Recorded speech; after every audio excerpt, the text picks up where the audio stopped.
hello, welcome to Hear Me Out, Episode 4, Fantasy Hollywood Cool. Tonight, you will be hearing a series of controversial topics.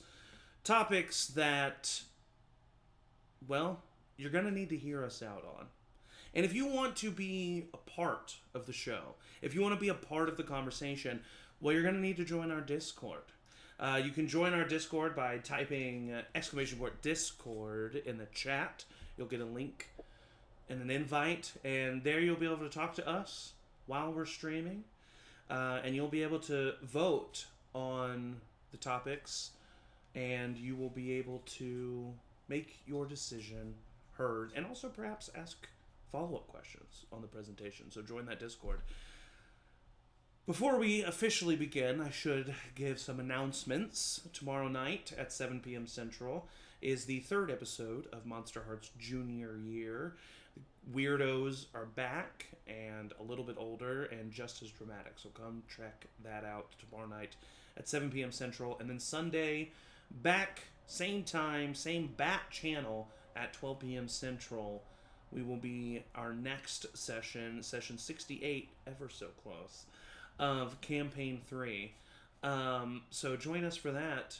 And follow us at Charmed Persons on Instagram and TikTok and Blue Sky, and I don't know, that's pretty much it. Just follow us around town. Yeah, follow us around town. I live at 723 North South Lane.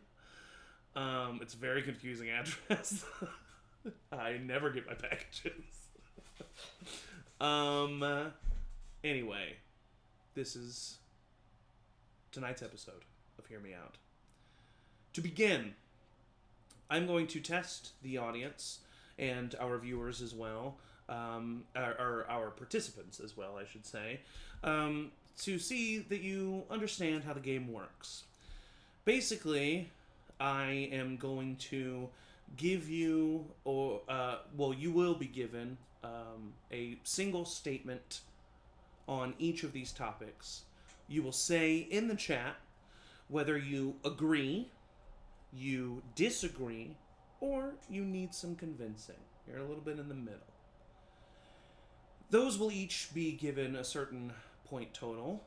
That's something I'll do on my end. And then at the end of the presentation, after having heard us out, you will say whether you agree, you disagree, or you still need more convincing. You weren't convinced enough. The participant who changes minds the most will win tonight's episode of Hear Me Out and be the best. So to test the audience and our participants as well, I'm not going to try to convince you of this, but give me your initial opinions. What do you think is the right way to put bread away in the counter? Do you put the tie around the bread, spin the little tie around, and put it in the counter? Or do you flip it, twist it, put it back in? Flip it under, twist it, put it back in. What do you do? Let us know in the chat what you decide, and then each of the participants go ahead and let me know via DM so that your votes are secret. What you think? Yeah. Let me get my DMs open. So in the Charmed chat channel on our Discord, you can make your voices known.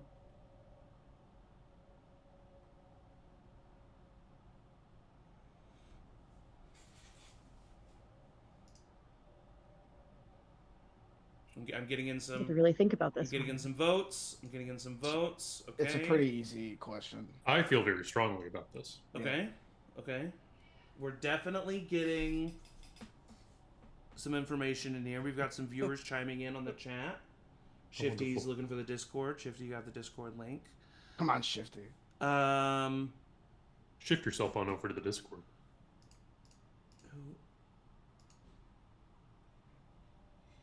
I don't know who this person is, but G, because I'm not friends with them, it says depends on their mood that day. That is Sarah. Okay, well, hi, Sarah. Oh, it says expired? Oh, no. Well, here. It's expired. Don't you worry about that. We're going to get a new one that expires never. You know what's not expired is that bread after I twist it. Hey, Thanks for letting us know, Shifty. That's the same link that's been used since we put that command in there. And it Great. Shows you, expired how, 7 days after I put it in. shows you how much people Super. click on that link. This is what we need you for, viewers. So that's a new link, and I'm going to edit that command. And you can let us know what you think. Thanks for joining, and thanks for watching. I did hear from enough people to have an opinion shown. And if I must say, unfortunately for me, because I disagree with this opinion, the winner of this little test debate is using the little twisty tie and putting the bread back in appropriately. Which is a waste of time. But that's not what we're here to discuss. Today we're here to hear 3 other arguments, and we're going to start with none other than my friend Eric Younglove. Eric, would you like to start sharing your presentation now, or would you like to give us the single statement now? No, I will share. My Okay, you're going to go ahead and share. We'll save the single statement. There we go. We're good, right? We are good. The stream can see us and you. beautiful Okay. design work, Eric. Thank you. I made it myself. First of all, it is an absolute honor to be on this panel with you two, you esteemed presenters. And I know that throughout the history of Hear Me Out, we've had a lot of controversial topics. You know, soup is evil. Is a hot dog a sandwich? But what I'm about to show you, I think, is the most controversial thing that we've ever had on this show. So, hear me out. Eric Younglove is cool. All right. Okay. That is my topic. Eric Younglove is cool. All right, you've heard it here first. Chat, fellow participants, I need you to let me know in the charmed chat on our Discord, do you agree? Do you need some convincing? Or do you disagree? Is Eric cool? Participants, please let me know in your DMs. What's funny is that the people in the chat are my girlfriend and my brother. So let's see. It's really telling. It's really telling what's gonna happen. Here we are. Let's see what Awkward happens. Thanksgiving. Okay. Okay. Let me know when to proceed. I will let you know when to proceed. Thank you. Okay.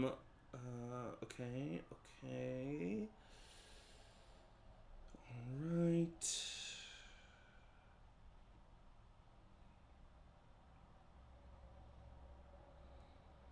And with that, I think I have received our initial votes. So, Eric, please, let's hear you out. Now, what is cool? We have to start there. Cool is very hard to define, and of course today I will be defining cool. But before I get into the dictionary definition of what cool is, I want to give you a barometer of what I find cool and some people that I find cool. So first off, I'm going to show you a group of people that I find cool, just so you can see where I'm coming from. So we have a group of people that I find very cool. We have Donald Glover, and of course the queen herself, Latifah. We have Patsy Cline, one of my favorite musicians, taken from us too soon. We have current day Sigourney Weaver and young Sigourney Weaver. Still cool throughout the ages. We also have Eddie Barbash, which is my favorite my favorite saxophonist. I met him. He's a very cool guy. He's who I based Quinn Silverstep off of. So if you want to look up Quinn Silverstep, that's him. And just to show you that these people are cool, if you didn't believe me, here's them wearing sunglasses. Now, people aren't just the only cool things. There's also concepts and things that are cool. Like the fact that 7 times 7 equals 49 is a very cool mathematic equation. A nice can of LaCroix is very cool, or a sunset over the water. More so the concept of Friends than the TV show, but it was hard to get that in an image. But Friends are cool. My pets, Yuppie and Commander Shepard, are both some of the coolest animals that I know. I know we have other cool animals in here. I'm not throwing shade at anybody. Also, fall is both cool in temperature and I think the coolest season. I think it's the best season. And of course, sunglasses. Now, let's get into the boring book definition of cool. Merriam-Webster defines cool as something that is very good, excellent, fashionable, or hip. Cambridge Dictionary defines it as something that is fashionable in a way that people admire, or something that is excellent or very good.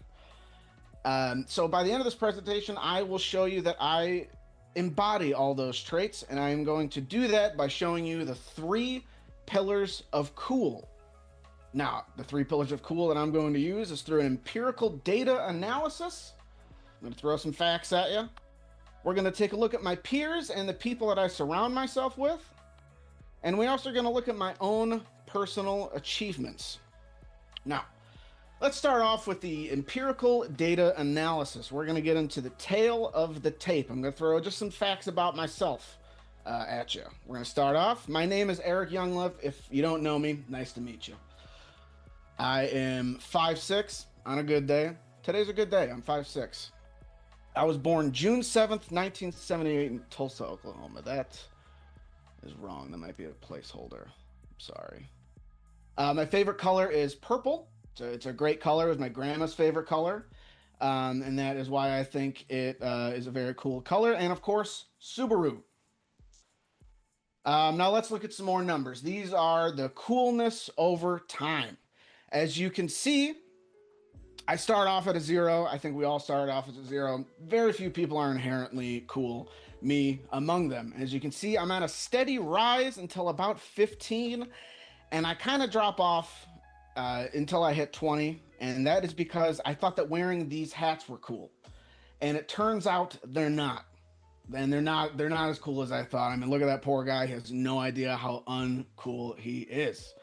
But as you can see, since then, I'm on a steady incline, and by the time I'm 35, I am expected to hit a 99 coolness factor, which is just about off the charts. Now, let's look at some more numbers. I had this done by 23andMe. I sent in my DNA. They sent me my coolness makeup. Now, this is just my coolness makeup. Yours may look different. As you can see, I have 7.1% je ne sais quoi. I'm 16.1% hip. My it factor is at 11.6. I thought it was going to be a little bit higher, but here we are. Can't debate the facts. I have a 13.4% dope, 20.5% gumption, 4.5% chutzpah, which I feel like is pretty accurate. And as you can see, my biggest slice of the pie, I'm 26.8% that dog. Now that's enough. That's enough of the facts. That's enough of the numbers. Let's get into some fun stuff. All right. Now, my peers, the people that I surround yourself with, I think you're only cool as the people around you. And of course, I can't talk about anybody until I talk about the person that is the number one person in my life. She's the love of my life. She's the coolest person I know. She's the strongest person I know. And of course, that person. Whoops. Oh no. Hold on. Let me fix that. There we go. Sarah. Of course, she is the coolest person that I know. She's the coolest person I've ever met. You know her. You love her. And just so you all can see how cool she is, sunglasses and fireworks. So if you think Sarah's cool, you know, you got to think I'm cool. And of course, okay, something must be up with this. I don't know what happened here. I'm sorry, somebody may have hacked my thing. Let me just fix this real quick. There we go. Everybody that's in this slide has kind of made me the man that I am today. I love each and every person in here. They really brighten my life. Without them, I really would be nothing.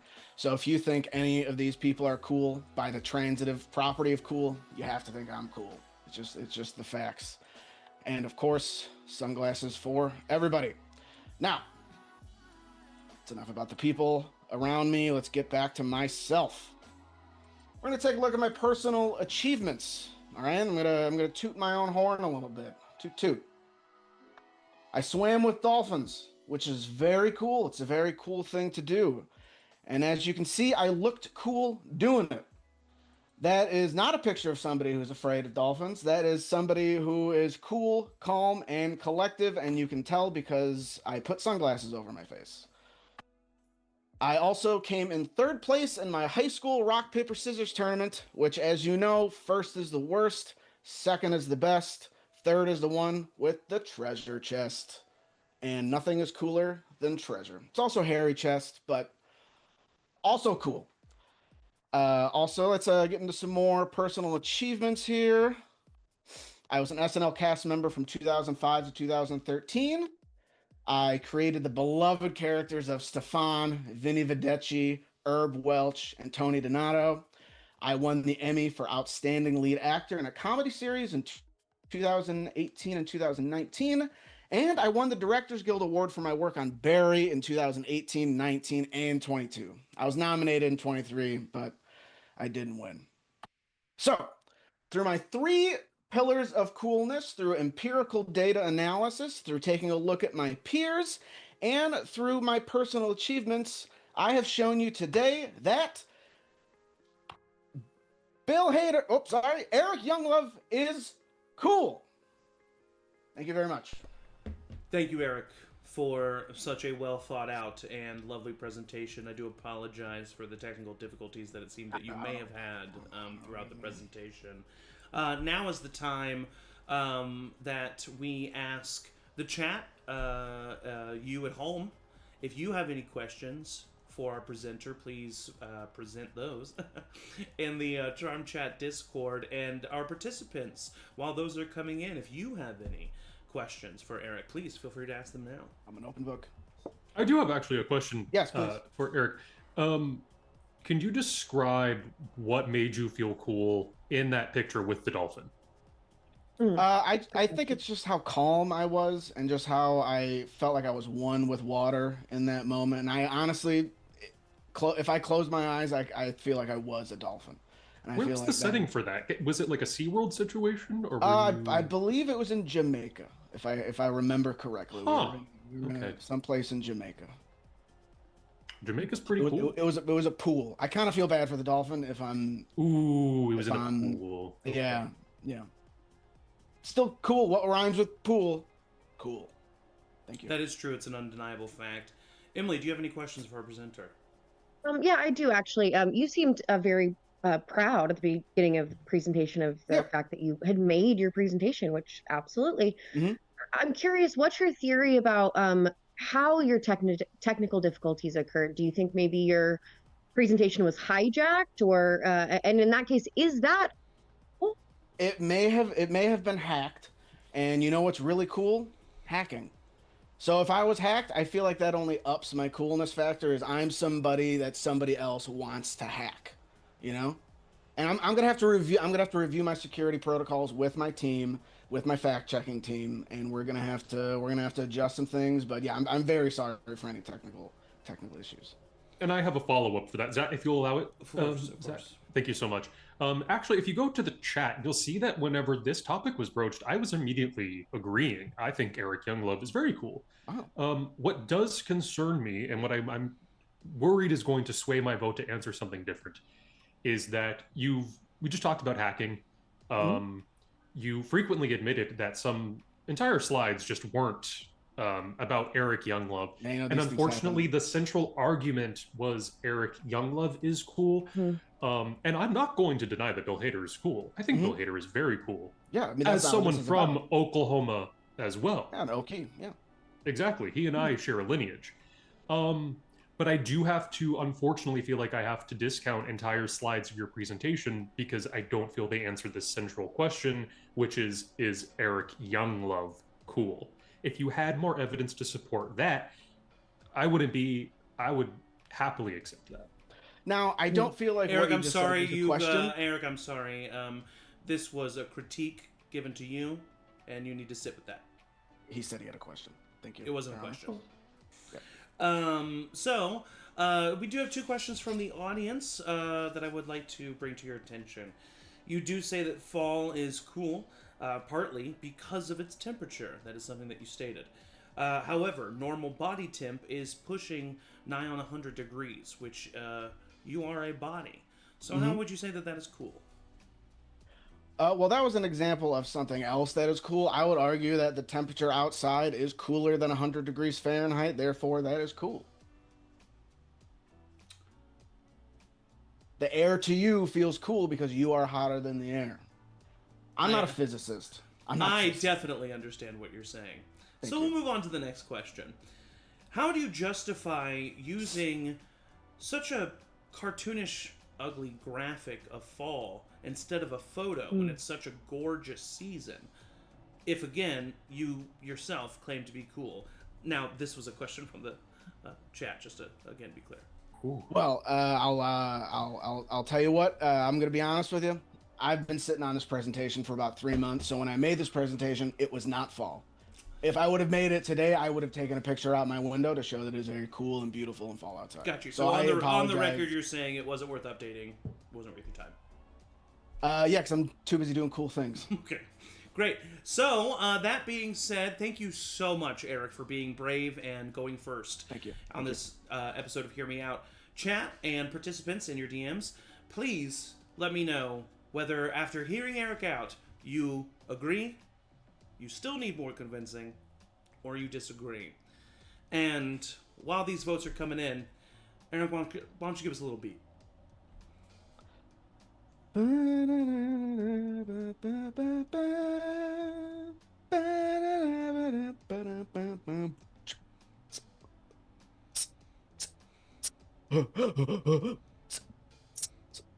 Just tell me when to stop. Yeah, no, I will. And it's not yet. Mm-hmm.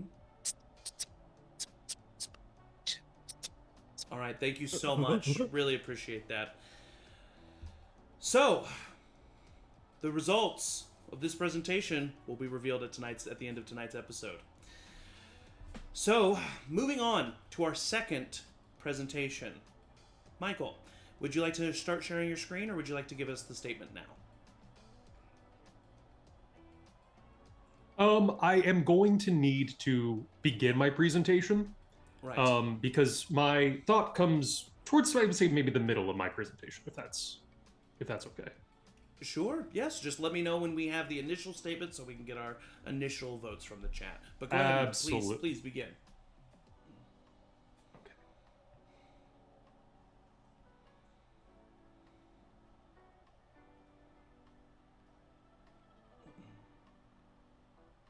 Don't look. No one's looking at anything. Okay, wonderful. Whenever you're ready to begin, Michael. I am ready to begin. Hello. The title of my presentation is Hollywood and How to Fix It by Michael Bergantz. That's me, that's my name. Hello. I want to start with some facts. Fact is, I love movies. One of my favorite things is to talk about film. We were talking about film before this episode started. My only really active social media presence is Letterboxd. I love films of all kinds, all genres, all decades. And good news, since the rise of streaming, film has never been more accessible. 30 years ago, you would have to hunt down a copy of The Godfather of all things. That thing is now readily available on any streaming platform. That's incredible. We are making art more accessible to the masses.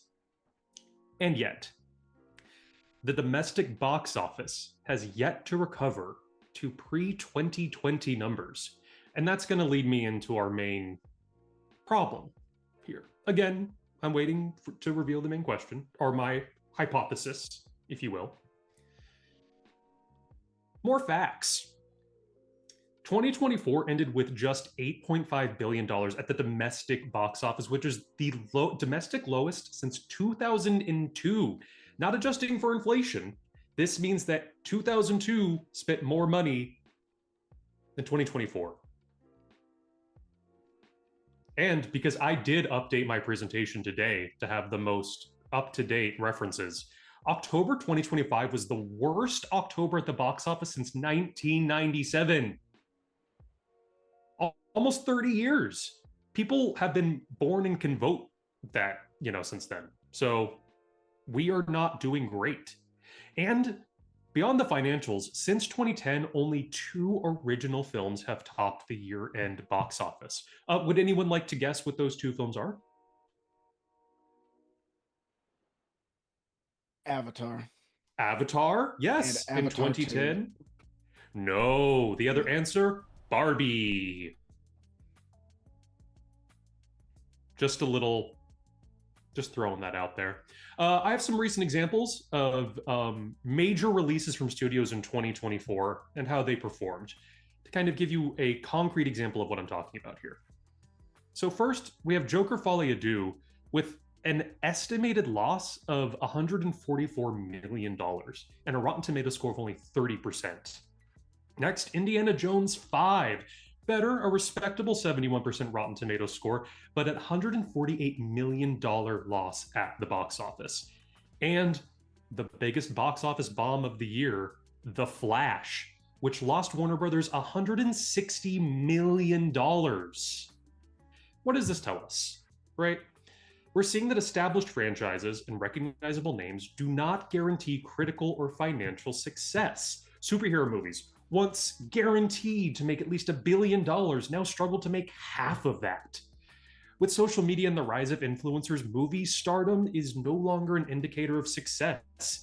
In the 1990s, Julia Roberts could just have her face on a poster and it would make millions of dollars. We don't really have that anymore. We have stars, certainly. We have our Zendayas, our Timothée Chalamets, but compare that to, 1995 George Clooney, it's just not the same. Audiences are hungry for new, original stories that take risks. So, what now?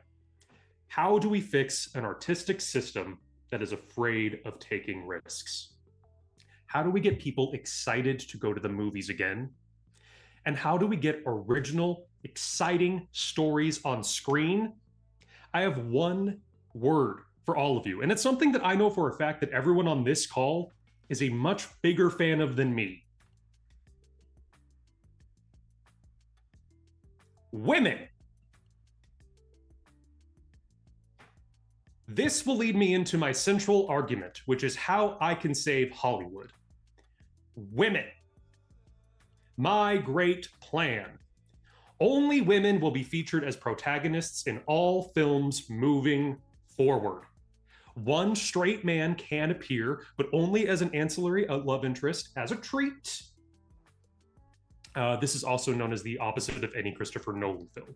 So think of any Christopher Nolan film, it's a bunch of men, a woman might come in, maybe she has a personality, probably not. It's going to be like that, but reversed. Okay, so you have heard Michael's great plan. Michael tends to fix Hollywood with women. Do you agree with this statement? Do you need more convincing? Or do you disagree? We're going to get these initial votes in from you in the chat and Charm Chat at our Discord, as well as from our participants in the DM.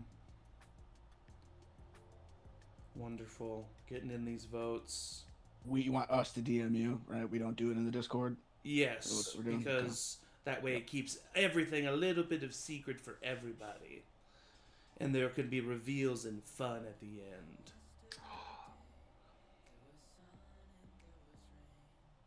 Wonderful, wonderful. I'm getting more votes in.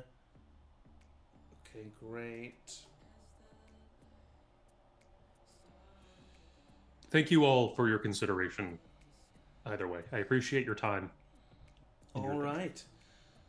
The initial votes are in. Michael, please continue your presentation. Let us hear you out. Thank you so much. Now, why would this be the case? How are women going to fix this system? Here's why. Men having every advantage given to them are inherently less interesting protagonists.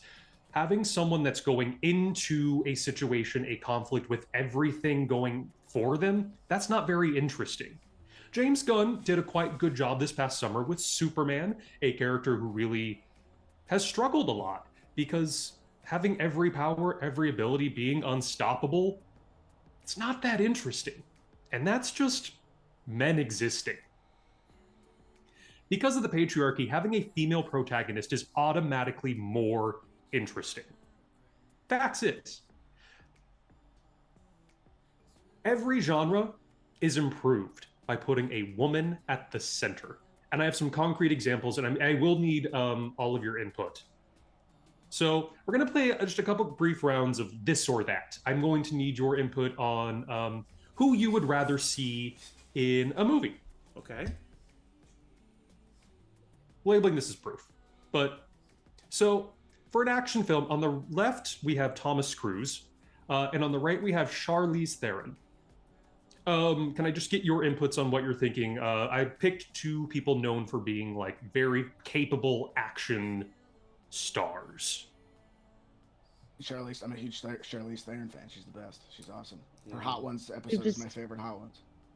We've seen Tom Cruise in so many action movies. Nothing new about that. True. It's true. Zach, do you have an input? Oh yeah. Are you impartial? Have you seen The Old Guard? Yeah. I mean, Charlize Theron. Okay, wonderful. That is correct. Yes. So Charlize has an Oscar.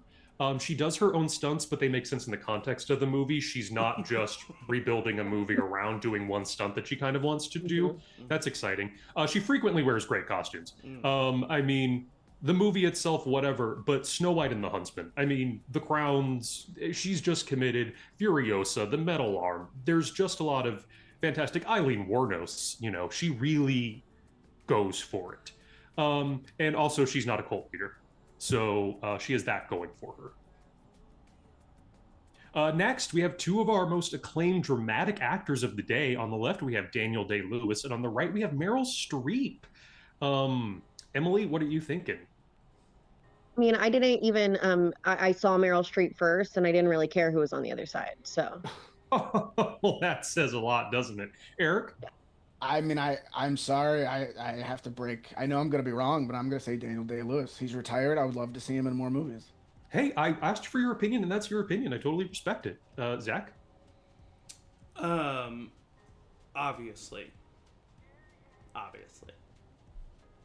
Meryl Streep.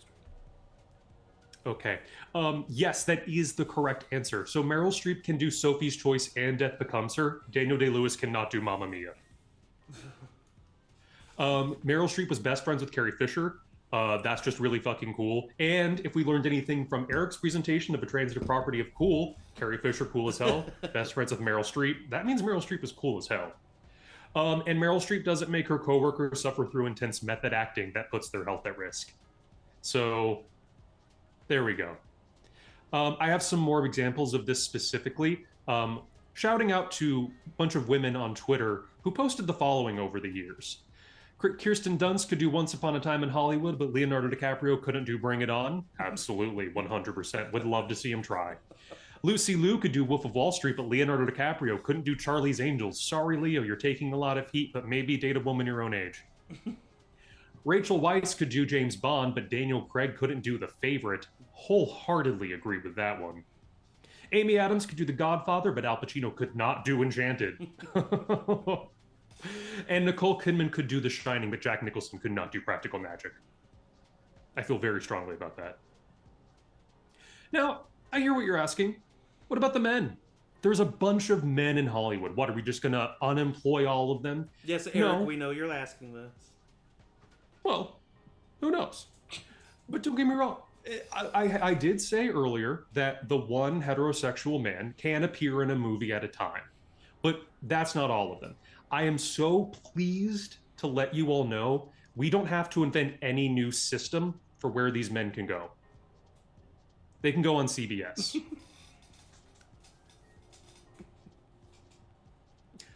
Thank you. Please vote for me. That is me as a baby. And actually, to relate back to Eric's point earlier, I think this is a great example of someone being cool as a baby. So, thank you so much, Michael. We really appreciate That's my your presentation. time and effort and your turtleneck as well. Thank you. If the chat has any questions, please let us know. Participants, while those questions are coming in or not, please ask Michael if you have any questions. Please.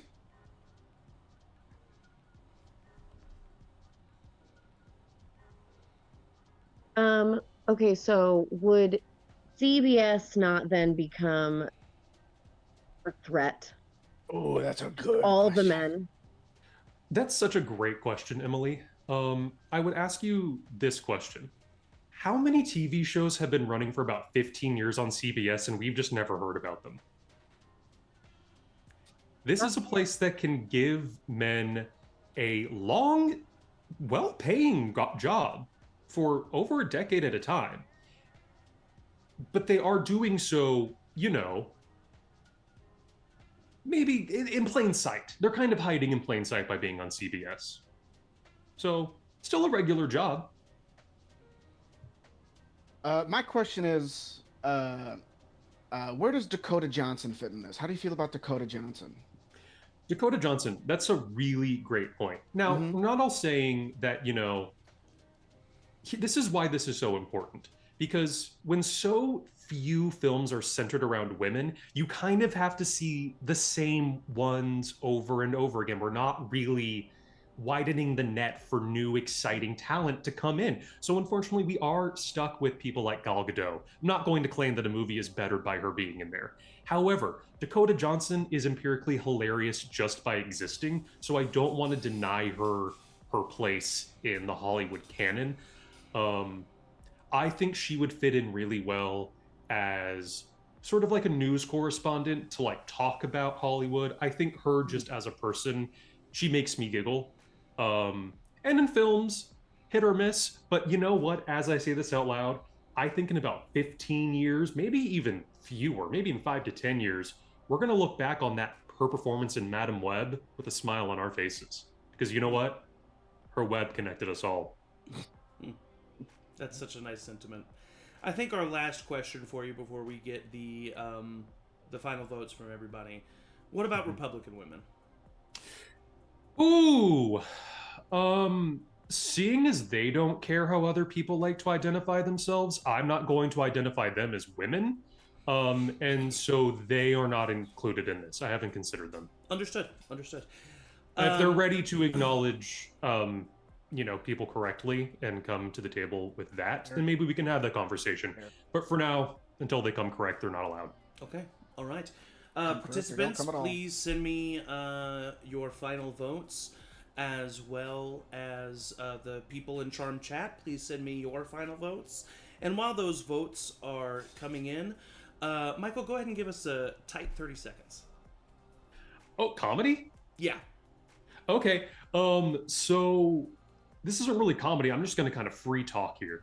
So I used to work down in the Loop in Chicago. And in the Loop, you see a bunch of things. I'm just going to list some kind of crazy things that I saw in one weekend, and you're going to be amazed. In one weekend working in the Loop, this is about 2018, 2019, I saw a rat that had been split open by, I think, a bike. And it was right next to, I'm not joking, a styrofoam Dixie cup that was filled with human feces. I don't know if they were related, but they were right next to each other. And right across the street from there, this was a path that I used to take to go to Taco Bell on my lunch break. There was a person who would ask for money that did not have a nose. And I found that fascinating. That you can just exist without a nose. Did you know this? And after all that, you still wanted Taco Bell? After a cup full of poop and a split in half rat.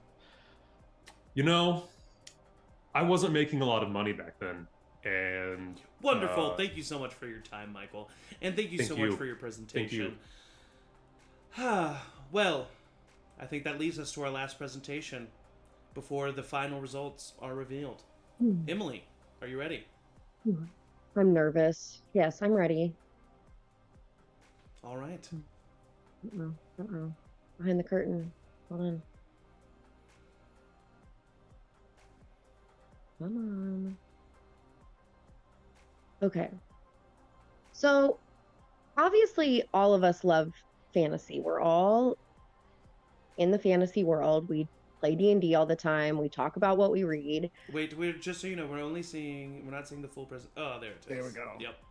Yeah. I was just talking myself through my technical difficulties.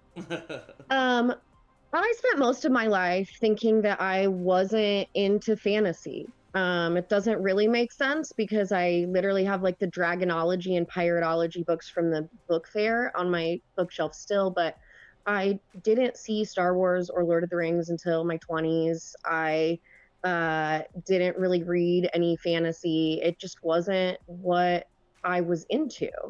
It wasn't until much later in life that I realized I was actually into fantasy. I mean, I discovered like all these different worlds. I mean, Narnia is a bad example. I knew Narnia, but it wasn't until much later in life that I discovered I loved these. But through discovering all of these fantasy worlds, I realized I had always loved fantasy. I loved fantasy since I was 3 years old and first saw The Wizard of Oz. And so I'm here to tell you today why Oz is the best fantasy world that has ever been created. All right, you've heard the pretty big statement from Emily here. Oz, the world of Oz, is the best fantasy world ever created. So, tell me, participants in your DMs, as well as those in the Charmed chat, do you agree? Do you need more convincing, or do you disagree? And we'll go ahead and get those votes in now. Okay, we got some votes coming in. I see here. I see.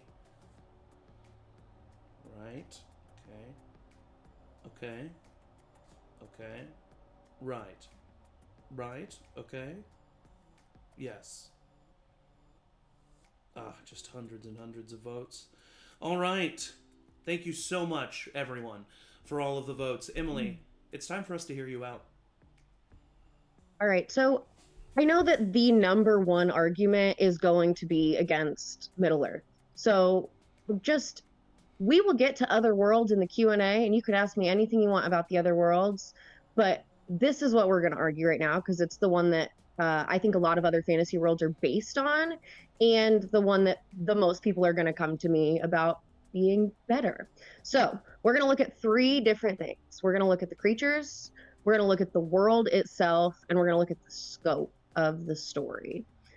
So we're going to start with the creatures. So in the Lord of the Rings and Hobbit and that world, let's start with Oz. There's 4 main species or races or whatever you want to call them in Oz, and they are literally just where people live. There's the Munchkins, there's the Winkies, there's the Quadlings, and then there's the Gillikins. There are a lot of different types of people within each of these species, but they are entirely original species. They have no basis in any previous stories. They are completely original to the land of Oz.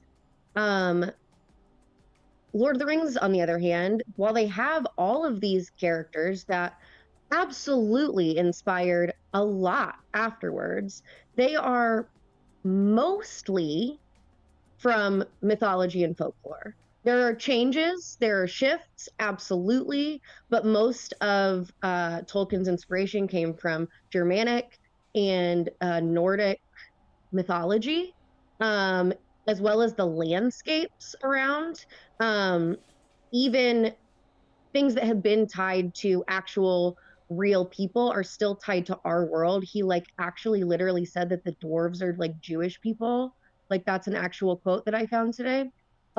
So there's all these ties to actual real world things that he took inspiration from. Um, there are other creatures, obviously, within Middle Earth. Most of them still come from some sort of reference. On the other hand, if you look at creatures in Oz, they are all over the place. I'll walk you through just a couple of these here. So, obviously, the Wheelers are a very original concept. These are not based on anything. They're terrifying. Um, there are mechanical people. So TikTok is a one of a kind creature. At the bottom of the screen, you'll see creatures called flatheads. There are creatures, if you look at the kind of black and white picture in the background, that are literally like inflated and just like float. There are stained glass creatures. I mean, there are creatures made of porcelain. There's a woman entirely made of quilt patchwork. They're all just original. There are also fantasy, there are like fairies, there are dragons, there are things that come from all these other fantasy genres, but mixed in with like 90% original things. A fantastic example, and I don't care how you feel about the movie, is Return to Oz. Within just a little group here, you can see 4 completely one of a kind creatures that were made using magic, that were just brought to life using magic. So when we're looking at these, you might say, yes, but does that make it the best? Does this originality make it best? So I want to look at the definition of fantasy. Fantasy is the faculty or activity imagining things, especially things that are impossible or improbable. So I would argue that even though all of these creatures within the Lord of the Rings are in a fantasy world and have their merits, they are not as imaginative and they are not as impossible as most of the creatures that exist in Oz. With that, let's look at the world. So I know that this is where most of you think you're going to lose me, because the world is so perfect. There's languages, there's histories, there's all, I mean, it's fleshed out. It's so fleshed out. And that's, we'll get back to why that's an issue, but let's focus first on the fact that all of the stories are about war, poverty, there's sexism, there's racism all over this world. It's what a lot of the central stories are based on. And there are just so many rules, okay? Like, I love that you can make a whole language and there's like, that's great, but it's fantasy. It's about imagination. It's about breaking the rules of the reality that we live in. So I would argue that Tolkien created another version of our world, not a fantasy world, not a brand new imaginative world, but something that represents all these issues that we already have and see every single day. In contrast, there's no war in Oz. The only time there's ever been real conflict in Oz is when the wizard came to Oz, which is the most well-known story. But other than that, Oz is known for peace. The ruler of Oz, other than the wizard, is Ozma, who outlawed money. So there's no money in the land of Oz. Wealth is not a problem. It's run almost entirely by powerful women. Ozma is the ruler. Glinda is said to be the most powerful witch in all of Oz. It's insanely diverse. We went through all the creatures. There are just endless stories, because on top of Oz, there are instances of entire new lands being created.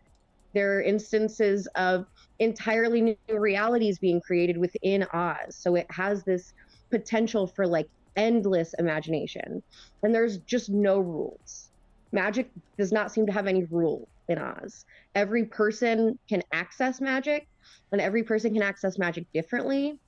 And the rules are made to be broken. So imagination is king. We expand a little bit on this definition. I want to look specifically at this bottom definition, an idea with no basis in reality.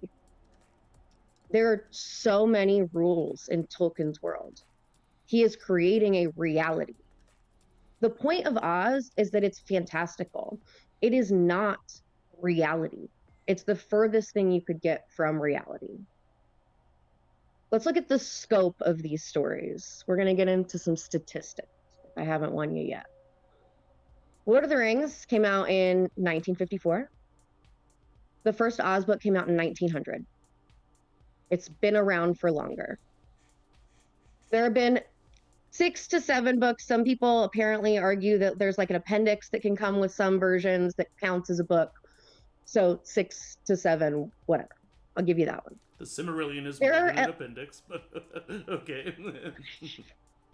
There are at least 39 Oz books, 12 of which were written by L. Frank Baum, the rest of which were written by 2 other authors. There's also countless short stories and graphic novels and things like that. There have been 6 Lord of the Rings movies and The Hobbit. There have been literally dozens of movies. I could not find an exact number on this because there have been so many spin-offs of Oz and stories about Oz. So that's a hard number to come up with, as well as TV shows about Lord of the Rings. This seems to be a little comparable. I'll give you that. There have been at least 17 shows based in Oz. And I mean, there have been at least 4 musicals based in Oz. If not more. There is a Lord of the Rings musical. It played at the Chicago Shakespeare Theater. Okay, so we can change that to 1, and I'm fine with that. That's good. I want to end by coming back to this definition. You can argue that Middle Earth or any other fantasy world is more detailed, more fleshed out. You can argue that it is more revered, but you cannot argue that it is better as a fantasy world than Oz. I rest my case. Thank you very much for your time and your presentation there, Emily, was it? So, can the participants ask Emily any questions that they have while the chat writes in the Charm Chat channel and Discord if you have any questions for Emily about her presentation? Emily, first of all, great presentation. I always love seeing someone talk about something that they really love.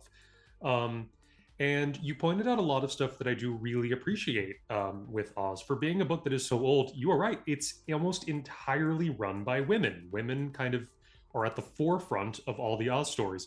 Actually, in pretty direct contrast to Lord of the Rings, who I don't know if J.R.R. Tolkien ever met a woman. I'm really unclear about that.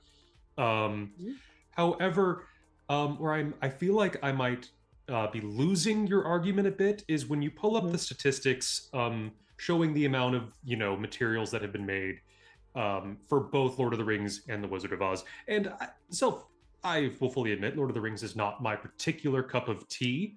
Like I said in my presentation, I prefer things that tend to have women at the center. However, I do want to raise the issue of quality over quantity.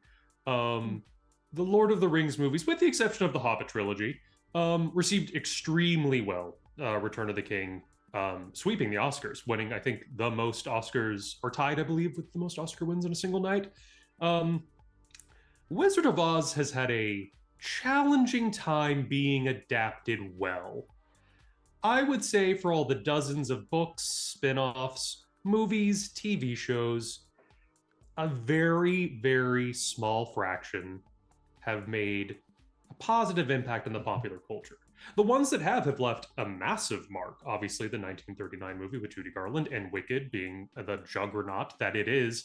But in between then, we have shows like Emerald City, that one season thing that happened. That few seasons on Once Upon a Time where they kind of went to Oz. The really dozens of like badly animated films. There's that Lea Michele animated film. That's just, there's a lot of questionable stuff. So I'm just concerned with bringing those into the argument when most of them are not great. Fair. I would make 2 arguments with that. One of which is I don't think that it can be faulted for it having been done right the first time.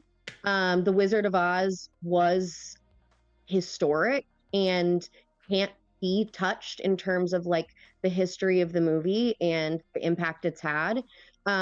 It is one standalone story, that first book, and was at that point. And so, you know, The Lord of the Rings had decades longer to have that quality. As I said, Oz is a place for endless imagination. And I think when there's endless imagination, there's going to be endless quality. So just like there's going to be 100 different versions of any fantasy story, like there's a million different Marvel comics, for example. You're We don't telling want me. to argue about the quality of every Marvel comic, Great point. but we can argue that it itself is important as a world. That's a great point.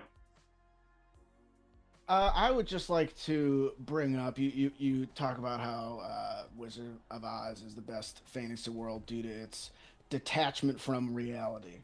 How do you feel about the fantasy world of Dr. Seuss and its detachment from reality? I would argue is even more than the Wizard of Oz. Yeah, I would argue that that it is more out of reality in some ways, but I would also argue that the scope is smaller. There's not as much world building involved in the Dr. Seuss world. I don't know that the Dr. Seuss world actually has a name even. So I think it's comparable. Well, it's Whoville. That's just one of the many That's cities in Dr. Seuss. But I do actually, as a follow-up to that, I'm actually not sure that The Wizard of Oz is that far removed from reality, considering that Dorothy, the main character, comes from Kansas in the United States.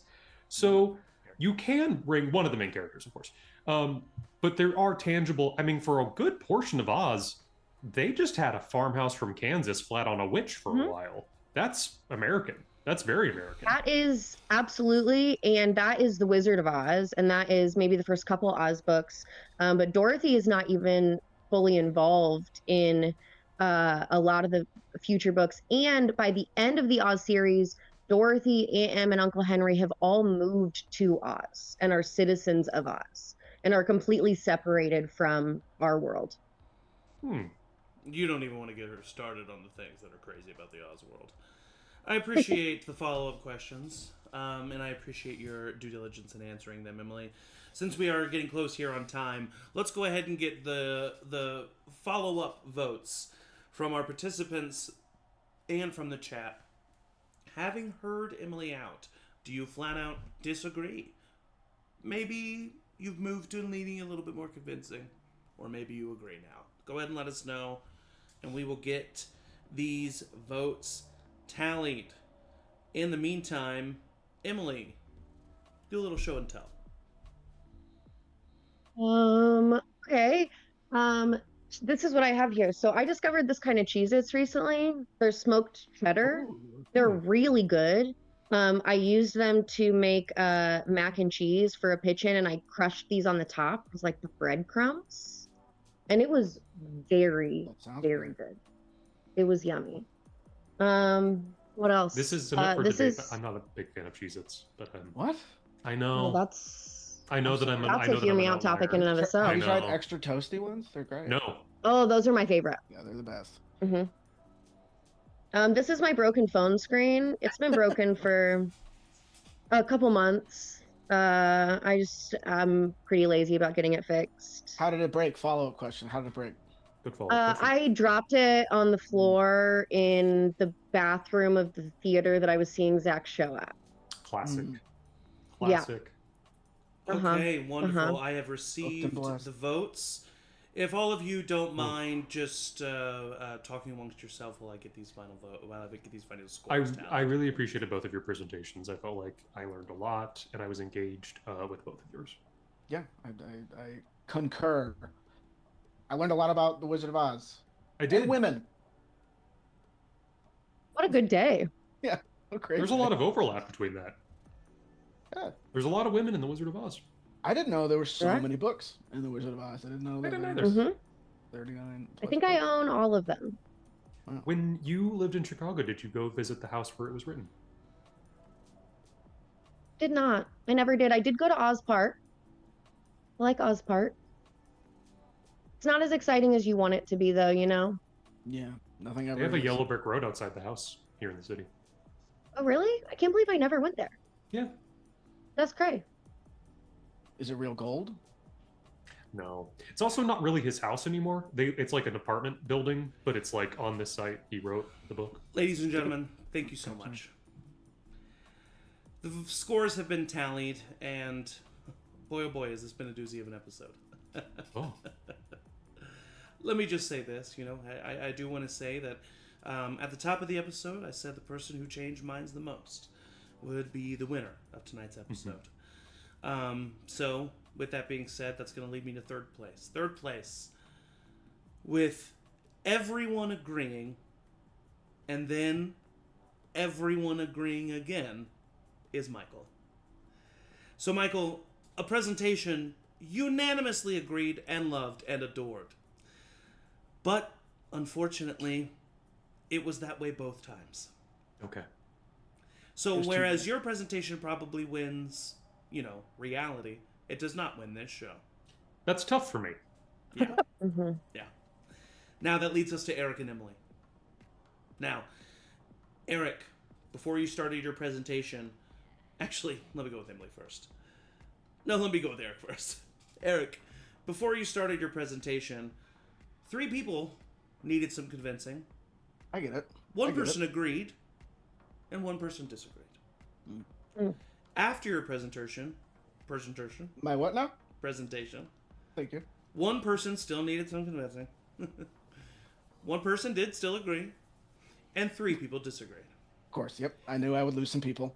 This is a change of -2 points. Great. Now, Emily, before your presentation, you had 4 people disagreeing with you, and one person who needed more convincing. At the end of your presentation, you added one person that needed more convincing. You added 3 people that disagreed with you, and one person that agreed with you. That is a change of 2 as well. However, with that change being in the positive, we must say that Emily wins this episode of Hear Me Out, with Oz being the best fantasy world as her statement. Thank you so much for your participation, all 3 of you. You really put yourselves out there, and we heard you out. And thank you to the audience for joining us. If you want to hear us out in the future, or if you want to talk with us in the future, or if you want to, you know, watch us play games, come join us. Come on. Come do it. And with that, I hope everyone has a good evening. Good night. Good night.